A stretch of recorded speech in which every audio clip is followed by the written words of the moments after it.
Welcome. This is the Posts, the podcast, the ArtisanEnglish.jp idiom and word of the day blog post and podcast. Let's discuss what occurs when something comes into play. You'll hear the phrase come into play in various situations, such as sports, business, social situations, and daily conversation. Simply put, to come into play means to become relevant or start impacting a situation. For instance, when discussing a game, many strategies might come into play as the rules change or the competition heats up. Coaches often say that certain set plays will come into play when the score is close to secure a victory. In the business world, various factors can come into play during negotiations. For example, market conditions, customer demands, and competitor actions may all come into play to influence the final agreement. Now that Donald Trump, a.k.a.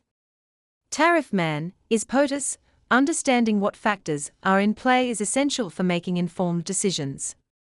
In everyday life, personal experiences can also come into play. Imagine making a big decision, like moving to a new city.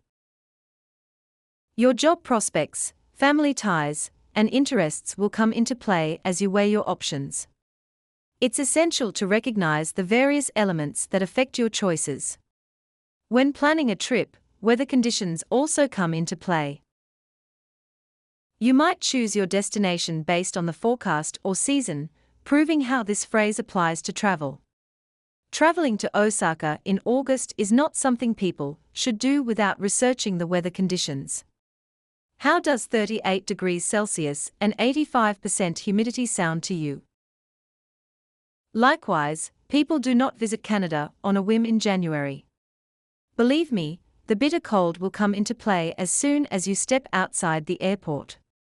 So, next time you're faced with a decision, think about what might come into play and be better prepared for whatever comes down the pike. That's all for now. We'll be back soon with new posts. Until we meet again, nurture your curiosity and learn something new every day at ArtisanEnglish.jp.